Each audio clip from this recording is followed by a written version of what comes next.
2026 میں کینیڈا کے study visa rejection میں غیر معمولی اضافہ ہوا ہے۔ اس سال ریجیکشن کی بنیادی وجہ اپلیکینٹس کی چھوٹی لیکن اہم غلطیاں ہیں جو اکثر اوور لک ہو جاتی ہیں۔ ویزا صرف آئلٹس یا انٹرویو کی وجہ سے ریجیکٹ نہیں ہوتا، بلکہ اصل مسئلہ فائنینشیل پروف، ایس او پی، کالج سلیکشن اور جینون انٹینٹ ہے۔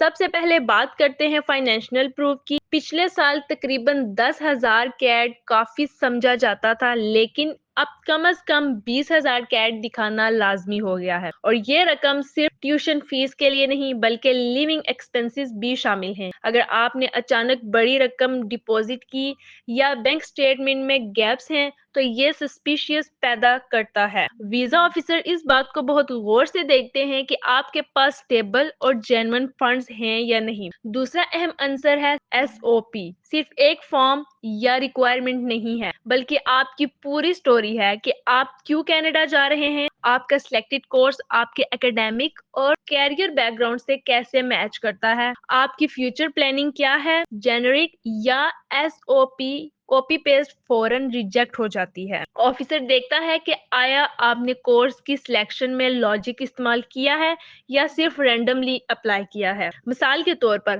آرٹس بیک گراؤنڈ کے student suddenly data science course ساتھ کامرس بیک گراؤنڈ کے ساتھ ہیلتھ کیئر کورس سلیکٹ کرنا ہائی رسک سمجھا جاتا ہے۔ تیسری بڑی وجہ ہے کالج سلیکشن۔ 2025-26 میں کچھ کالجز کو ہائی رسک کیٹیگری میں رکھا گیا ہے۔ ایڈمیشن لیٹر کے ساتھ ساتھ کالج کی ریپوٹیشن اور پاسٹ ویزا اپروول ہسٹری بھی چیک کی جاتی ہے۔ ان نون کالجز یا لو کوالٹی میں ایڈمیشن لینے سے چانسز آف ریجیکشن بڑھ جاتے ہیں۔ یہ وہ سٹیپ ہے جس میں اکثر اسٹوڈنٹ سب سے بڑی مسٹیک کرتے ہیں۔ چوتھا اہم عنصر ہے genuine student intent. Visa officer کو یہ یقین ہونا چاہیے کہ ایپلیکینٹ پڑھائی کے بعد واپس اپنے ملک جائے گا۔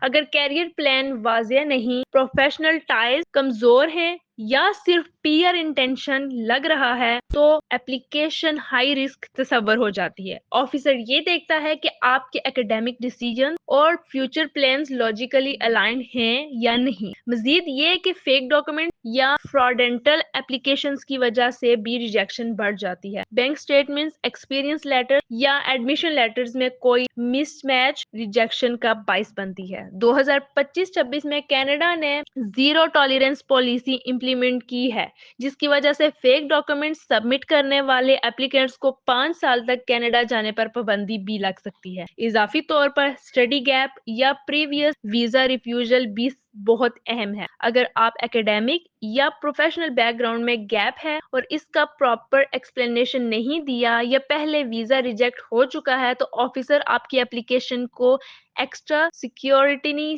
سے دیکھے گا اور چانسز آف ریجیکشن بڑھ جاتے ہیں۔ خلاصہ یہ ہے کہ 2025-26 میں کینیڈا اسٹڈی ویزا ریجیکشن بڑھنے کی اصل وجوہات فائنینشیل پروف کی سختی، ویک یا generic S O P, course اور background mismatch, low quality high risk college, genuine student doubt, home ties, fake documents یا fraudulent application, study gap, previous refusal. Visa approval کے امکانات بڑھانے کے لیے ایس او پی اوریجنل اور strong ہونا ضروری ہے۔ فائنینشیل پروف کمپلیٹ اور جینون ہو، کالج کیئرفلی سلیکٹ کیا جائے، فیک ڈاکومنٹس استعمال نہ ہوں۔ کینیڈا ابھی بھی جینون اسٹوڈنٹس کے لیے اپرچونٹیز فراہم کر رہا ہے، لیکن اپروول کے لیے precise planning, attention to deal اور پراپر ڈاکومنٹیشن لازمی ہے۔